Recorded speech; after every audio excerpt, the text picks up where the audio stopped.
Imos a chegar ao lado humano dun home polémico, sen pelos na lingua, un traballador como poucos, José María Caneda, presidente da Sociedade Deportiva Compostela. Boas noites e benvido ao Hotel Ruta Xacobea. Vostede, en certo xeito, foi pai dúas veces. Pai dos seus 11 irmáns e pai dos seus verdadeiros fillos. Como pai, que lle parecería que lle saíse un fillo árbitro? Bueno, sempre que lle guste debe facelo. Ao contrario, si el quer ser árbitro, para mí sería un orgullo, non? Porque me gusta o deporte, me gusta que cada un faga da súa vida o que máis lle guste. Se o meu fillo decidira ser árbitro, eu iba a apoiar en todo, non? E que preferiría, un fillo árbitro, roqueiro ou insumiso? Non, prefiero un fillo, digamos, insumiso, non? Insumiso por ter unhas ideas claras. Porque vostede o seu xeito exerceu de insumiso. Estivo varias veces no calabozo durante o servicio militar. Bueno, eu creo que no servicio militar, creo que dos 9 meses, creo que botei moitos, a verdade, no calabozo, moitos. Que pasou coa muller dese capitán que din que se enamorou de vostede? A muller, quero decir, non o capitán. Bueno, eso foi digamos que un tema que alguén sacou na presa, unha lixeireza por parte de alguén, e é que non é certo, non lle dou importancia a esas cousas, nin quero contestar a ese tema porque, bueno, sería perder o tempo, non? Pero que é o que lles dá a vostede as mulleres? É ser tan macho ou...? Non. Son un home normal e corriente. O que pasa que me gustan as mulleres como lle gustan a calquera home, non? O que pasa que eu teño que reconocer que son moi cariñoso. Pero o que se lle gustaban eran as masaxes que lle facían en San Lázaro, non? Non, gustame o masaxe en general, de espalda, de corpo inteiro, do que queira, porque cando un home está moi estresado e as contracturas que ten, eu teño tido auténticos negróns na espalda os días dos partidos, de derrames internos, de estar contraturado e no momento dado non poder máis. Din tamén que últimamente entroulle unha manía horrorosa coa limpieza. Sempre foi así, a miña forma de ser na miña casa. Estoulle falando dos seus xogadores, o chaman Mr. Proper. Pero é unha cousa que teño de sempre, de toda a vida. De toda a vida, como se vou 20 veces ao servicio durante o día, 20 veces que me lavo. Coñecía vostede este mote de Mr. Proper? Non. Que lle parece? Pois Malaga, porque todo o mundo lle gusta que digan que un é limpio, que lle gusta ter as cousas ordenadas. Sí. Din que vostede canta e que canta ben, pero os xogadores están fartos de que colla o micro nas viaxes e que non o solte. Que lles canta? Pois nunca collín o micro nos viaxes. Veña, algunha vez o collería, digo. No. Para que digan isto os seus xogadores? Pois é mentira, totalmente mentira. E saben eles que é mentira.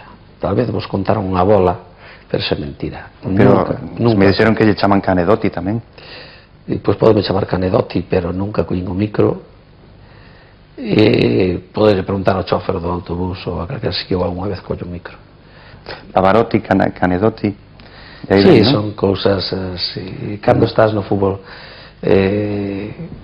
algo teñen que decir. Se non dicen nada é que parece que reventa a xente. Vostede ten dito, cito textualmente: os brasileiros son indolentes menos Fabiano, os argentinos chulescos menos Derticia, os nixerianos ogen aparte, señor Caneda. Mentira. Un pouco racista, así que racista coas mulatas non. Non son racista nin cas mulatas nin sen ser mulatas. Pregunte yo a Gil. Non, pero eso dice ti, que non dice Gil. Bueno, el te di que ten as fotos. Hai unha foto bailando vostede sobre unha mesa con dúas mulatas. Sobre unha mesa con dúas mulatas? Sí. Non, mentira. Elas cos pitos ao aire. Mentira, cochina.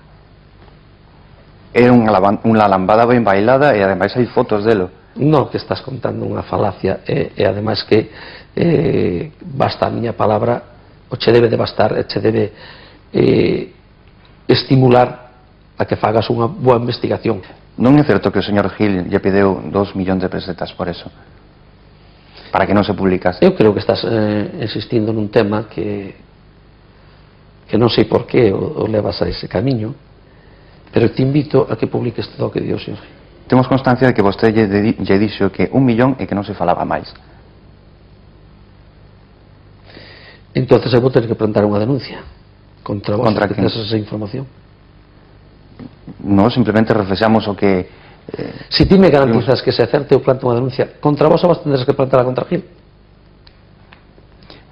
Non, porque temos que denunciar a se non esta entrevista non ten sentido seguila. Por qué? Porque é unha entrevista que non ten sentido. Se non ten sentido e non me aportas datos, non podo falar contigo deste tema. Pero vostede dixo hai un momento que lle gustaba que fora tan directo. Sí, pero trato de ser directo. Pero que me apostes datos.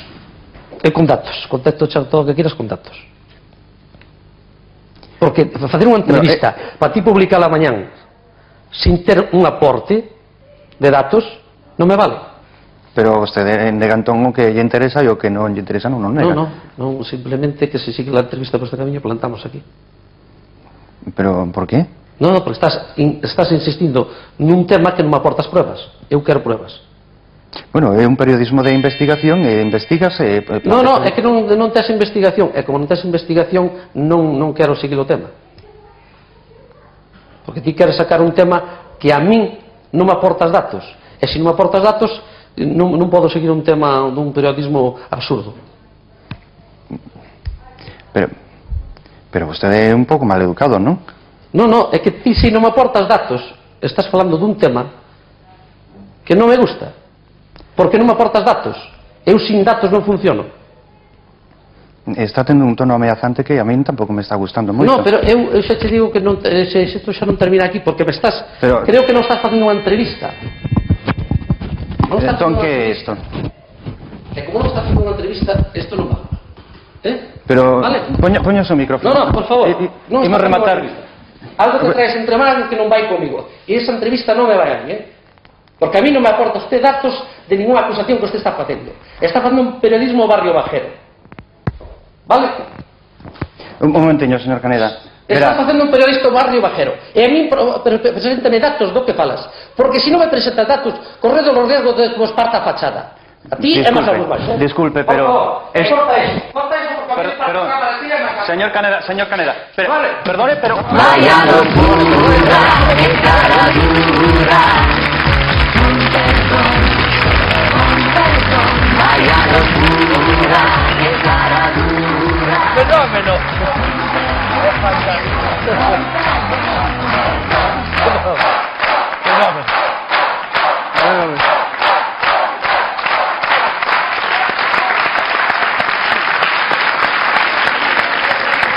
Bueno, inda que a entrevista que aquí recollemos é de 8 minutos, en realidade durou máis de media hora de paciencia do señor Caneda. É que estiveron dalle que dalle ata que o señor Caneda soltou a adrenalina, Repiteu a mesma cousa, volvíame a repetir cada X tempo.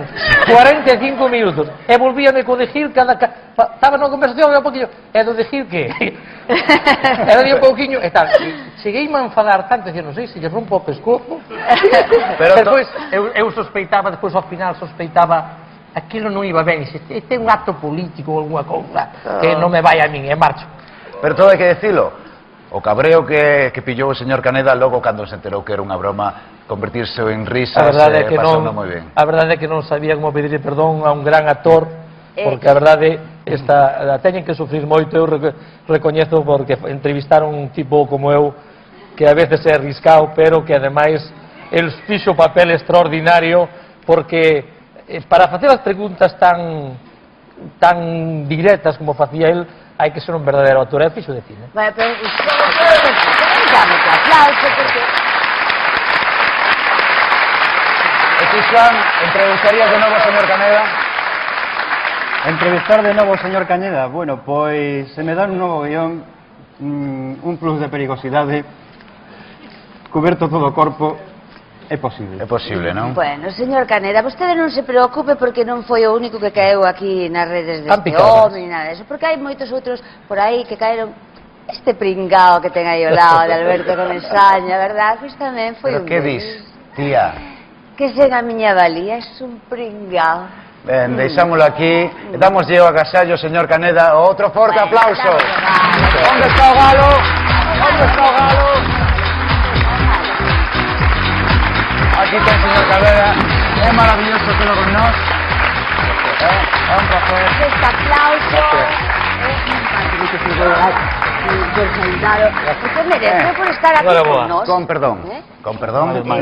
Con nós en Con Perdón, Con perdón, Alberto, que estamos encantados de estar aquí en Con Perdón. O sea, con nós en Con Perdón. Perdona Bueno, que ¿qué? te pase otra vez. ¿Rematamos ya? Bueno, sí, ¿Rematamos? sí. Basta xa de tanta tontería, basta xa. A próxima semana, máis Con Perdón. Quise decir, máis investigación sociológica. Máis entrevistas indiscretas. Máis balances sobre o análisis. Máis bailes, máis coreografías e máis de todo. Porque como dicía Boris Pascal, o importante... Deixa, xa o cantará a próxima semana. A próxima semana, máis doces de Con Perdón. Con Perdón. Arriba.